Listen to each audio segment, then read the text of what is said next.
Bob, how much control did Mark Goodson and Bill Todman give the creators and producers of their shows? I think they were really very liberal about that. Once you got off the ground with a show, I think we were trusted quite a bit, and I had an interesting incident about controlling a show because it must have been the second week of the original Price is Right. This takes us back now to maybe December of 1956. And I would work on the studio floor with a headset to the control room so I could see Bill Cullen and give him some cues. And the sound effects man was about 20 feet behind me on stage. During the bidding of the game, in which four players kept bidding higher and higher for an item to see who would win it, there might come a time when it got too long and we want to cut the bidding, so there'd be a sound effect, buzzer saying in effect to the players, "This is your last bid, make it now, one at a time." Well, I was on stage, and I would give that cue to the sound effects guy by simply waving my arm, because he was behind me. And this particular day, unbeknownst to me, Mark Goodson had his head over my shoulder here. And I waved my arm at the sound effects guy and knocked him off his feet. So we finished the show. I went out for a cup of coffee with Bill Cullen. It was an accident. I went to Goodson's office afterward, and I said, "Mark, I have a problem. I cannot produce the show trying to figure out what you want me to do next. Because during these live game shows, you just have to react to what's taking place around you. So why don't we just do this? Let me do it by myself. I don't want you in the studio. If it's no good, you know, we'll find another producer, and if it's any good, you give me more money." And he said, "Okay," made a deal. That was in December. He never showed up at the studio again until July 3rd. He called me and he said, "You know, the office is closed tomorrow. I have nowhere to go. Can I come to the studio?" And I said, "Sure." Great story. So he gave us pretty good control. Yeah, he didn't hamper us. Were the producers able to share in show profits? To some small degree. To answer it truthfully, the producers, although they were treated kind of fairly, no, they didn't get into the big dough. The big dough went to Goodson Todman. Mm-hmm. Bob, I want to go back now. Excuse me, there was a profit-sharing system. It's just so small it's hard to recognize. I want to jump to Tell the Truth, but before we talk about To Tell the Truth, the show originally was called Three of a Kind. Why was the title changed? Probably just because they sought a better sounding title. I think To Tell the Truth is a better title than Three of a Kind, which is a little, I think, less elegant. The original title for that show, and it stands to reason, was called Nothing But the Truth, which makes sense. But that title had been taken by either a movie company or a book or somebody, and it was challenged because you have to clear these titles before you can actually go on the air with them.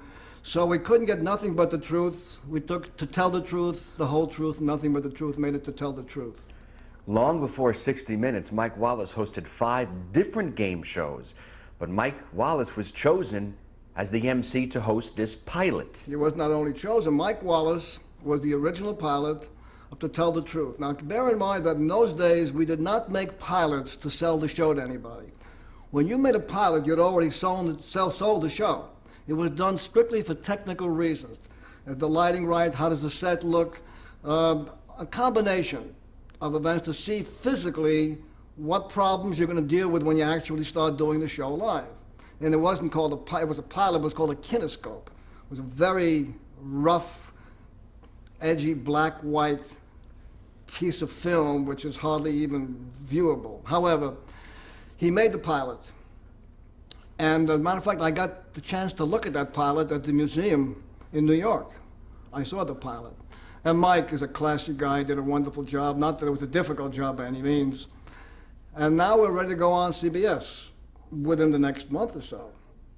And Mike, that's exactly the time, this is December '56, Mike decided he didn't want to do entertainment at all.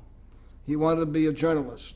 He was then doing a very important cigarette commercial, Parliament cigarettes, which he dropped.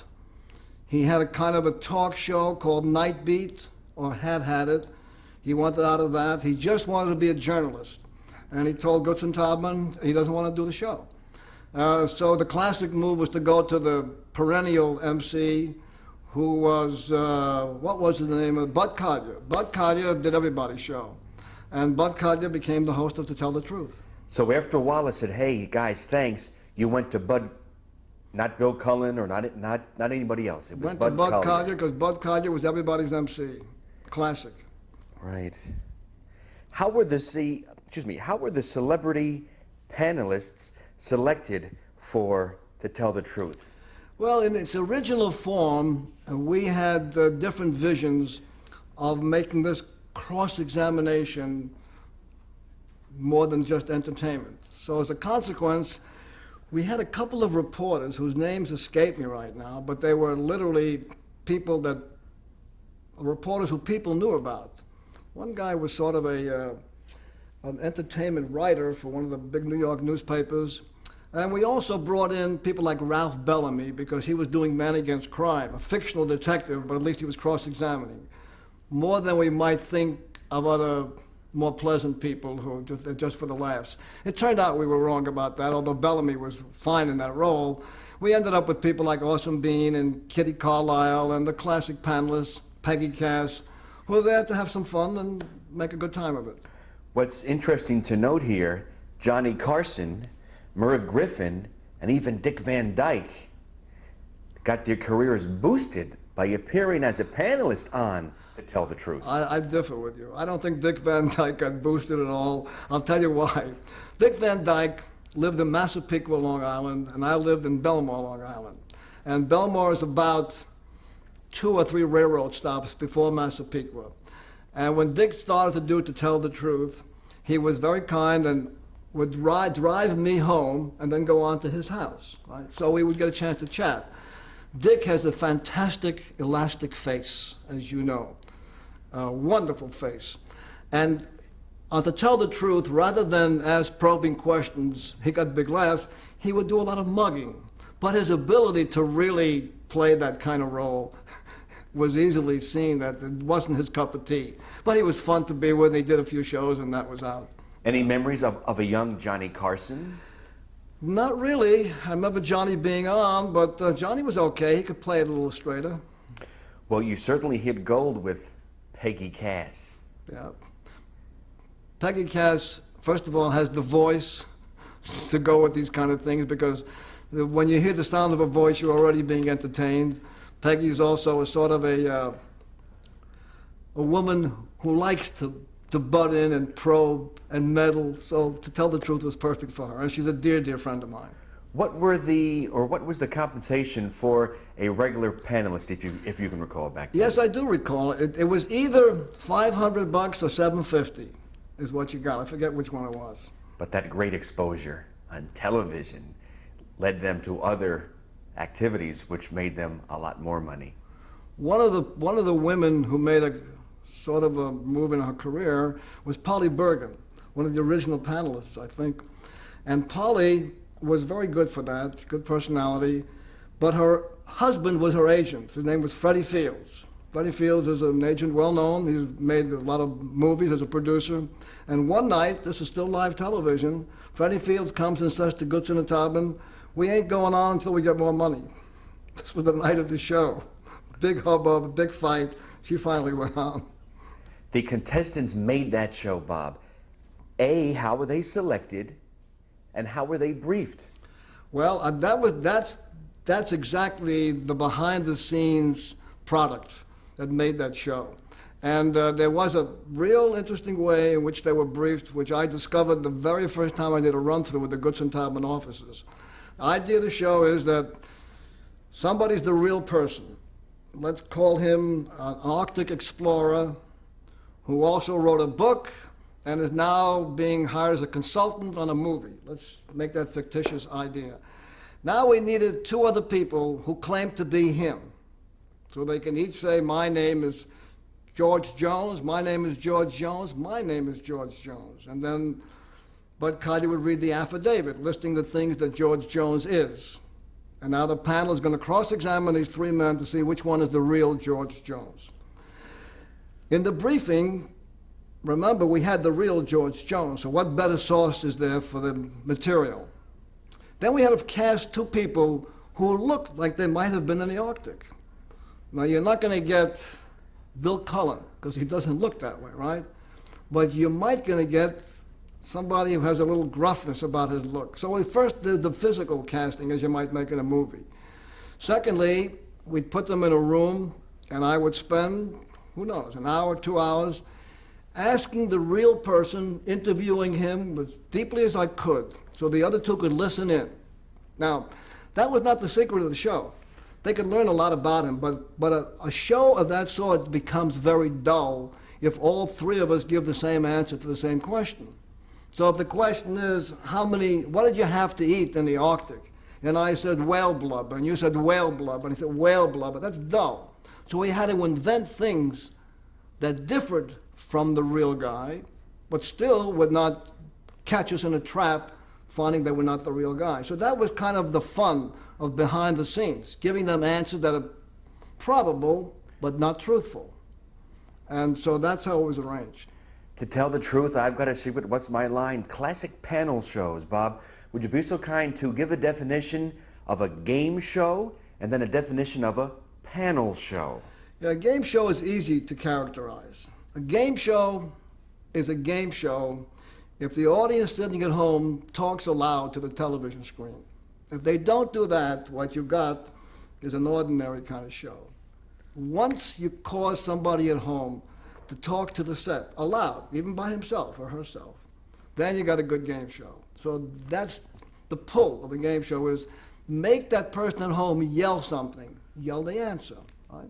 So to tell the truth, for example, which is a panel show, you want them to say, it's number two, it's number two, it's number two, before the moment of truth comes out and the guy stands up. Panel show is much more entertaining than a game show. The panelists are hired because they're clever and quick and funny, and we organized the group with a couple of interesting guys and a couple of interesting women, and they're putting on a little show while they're playing a game with somebody on stage, and it doesn't demand of the viewer to give so much of himself, because frequently the viewer knows what the secret is, and I've got a secret. You know the mystery guest on What's My Line when they brought in a celebrity and they blindfolded the panel. So you aren't necessarily yelling at the TV set. There's nothing for you to guess. Game show, you gotta throw the answers at the screen. Thank you for that. It's now 1956. You have three boys. David's born. You're doing great. You created To Tell the Truth. It's a big hit. And you finally take your idea of auction air to Goodson and Todman, and that becomes The Price is Right. Would you be so kind to describe how that show evolved, and if you can, describe the initial concept when you took it to Goodson and Todman? Well, the chronology is a little different. The Price is Right really was the first thing we ever talked about. Although I talked about it second, its development began earlier than To Tell the Truth. It went on the air in November of 1956, and Truth went on in December of 56. Seemed like an easy thing to do when you get two shows out in 2 months.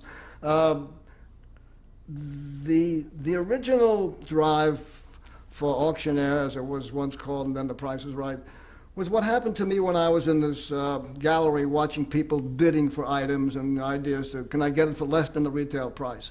The concept of the retail price became the classic answer, as it might in a quiz show. Because if you were knowledgeable enough to figure out it, then you knew the answer, and you knew where to bid. Of course, this is a guess, but you can almost translate the two. So I brought this into Goodson. We did a number of run-throughs. We had, I don't know, we kept playing around with the format. At one time, we were stressing using novelty items, museum pieces and stuff, not refrigerators and dishwashers and television sets and so on. And that was all wrong, but that's where we were. Then the instant we got into merchandise, we got into American greed, the most natural. I'll leave you a message. I'll get back to you as soon as I can. Oh, Thank you. I thought I was turned off. Okay, all right. Sorry about that. You know something, can you pull the plug on that? There's a plug. Yeah. That's okay. Just keep going. Okay, sorry about that. I had turned it off, but Okay, so pick me up a little. Okay. Let me take it from the top here. Oh, okay, sorry, yeah. Bob, it's now 1956. You're doing great with the Tell the Truth. Your third son, David's born. You want to have this on camera, right? Okay. Oh, yeah, possibly. Okay, here we go. And we are rolling. And we okay? Yes. All right, so The Price is Right, which is the first thing I talked to Mark Goodson about, was sort of set aside momentarily, and we started to work on To Tell the Truth. But coming back to The Price is Right, we first played around with a lot of stuff that was sort of esoteric material, stuff from museums, one-of-a-kind items to bid on, very difficult to price them. Once we hit upon the idea of using refrigerators, dishwashers, furniture, trips, television sets, it all became a natural flow. The original format, however, never changed. The idea was 4 people would bid on the value of the item. The person who could make the highest bid without going over the retail price, meaning if the price is $500 and you bid $499, that's as close as you could get. On the other hand, what if it's worth $500 and you bid $250, but everybody else bids over $500? You're still the winner because you didn't spend more than you're supposed to. So that was the absolute center of the idea, and I think that created the show. And when we then moved it one step further, we introduced this home showcase, as we called it. And what we said is we'll put together a number of items, call it the showcase. We had 7 of those. And if you at home can guess the actual retail price or come closest to it, we'll give it all to you. And it's worth thousands of dollars. So we got 6 items, like a TV set, furniture, a fur coat, and so on. But the 7th item was always a handmade, one-of-a-kind item, which I had made by a guy who lived in Greenwich Village, who worked in metals and glassware. So he'd make this artistic piece. Nobody could know the price of that. In the meantime, if you had a Norge refrigerator on, Macy's was swamped with phone calls, asking the price. So much so that the department stores began calling us, saying, get off our backs. Everybody is calling here. We're not doing any business. They just want to know the price of these items. The first day we put it on was a Monday. I think Tuesday or Wednesday, the first mail came in. So there was like 20 postcards. And I had a girl working for me. The whole staff was 3 people. She looked through the postcards and found the one closest to the package price. The next day, there might have been a couple of hundred. So now she's getting very, very busy. The third day, the guy comes in with 6 sacks of mail, all postcards. We were in deep trouble because we had announced the winner the week after. We quickly got a hold of a service in Queens, New York, called Barney O'Donnell Radioland Service. And what he did was he hired hundreds and hundreds of housewives to whom he distributed these postcards every week, who went through their share of it, finding and whittling down to the point where we got the person closest to the retail price. And incidentally, many a week, somebody would write in and say, my card was closer, and he would find the card and show them it wasn't. Magical. At the peak, when we had the daytime on 5 days a week, and the nighttime on once a week, and there was a monthly showcase at night, at one time, I think we were getting in the neighborhood of 50 million postcards. People would send in hundreds, you know. Bob, tell us how the show almost never got on. Yeah, it's interesting. We had demonstrated the show in a run-through to NBC to CBS in the morning and to NBC that afternoon, the same run-through. CBS called and said, we like the show, we'll buy it. But we don't have a time spot for it because they were doing very well in the daytime. So why don't we just buy the show and we'll get you on in 6 months or so. NBC, who was not doing well those days, said, listen, we'll buy the show and put it on the air. Now, Mark Goodson and Taubman were not crazy about NBC because CBS was the powerhouse in the daytime. I was looking for a job. I mean, I worked there, but if this show didn't go on, I had no job. So I made a big case for going to NBC and doing the show. So they did that, but we then go ahead and make this technical pilot to see how things work, this revolving turntable, the panel, the lighting, the scorekeeping, and it's a technical disaster. Everything fell apart, everything. It was just horrible. NBC took a look at this kinescope. They had a commitment to go on the air, and they came to Goodson Taubman and said, let's make a deal. We have a 13-week contract with you. We'll pay you for 7 weeks, and let's quit the whole thing. We're not going to go on the air. We'll just pay you off. So once again, Taubman, the business guy, said, well, if we can get 7 weeks from them in money, and we have a promise from CBS to go on in 6 months, what could be better? I was looking for work immediately, and I made a big case, and Bud Austin, who was then in the sales department, also made a big case for going on the air now.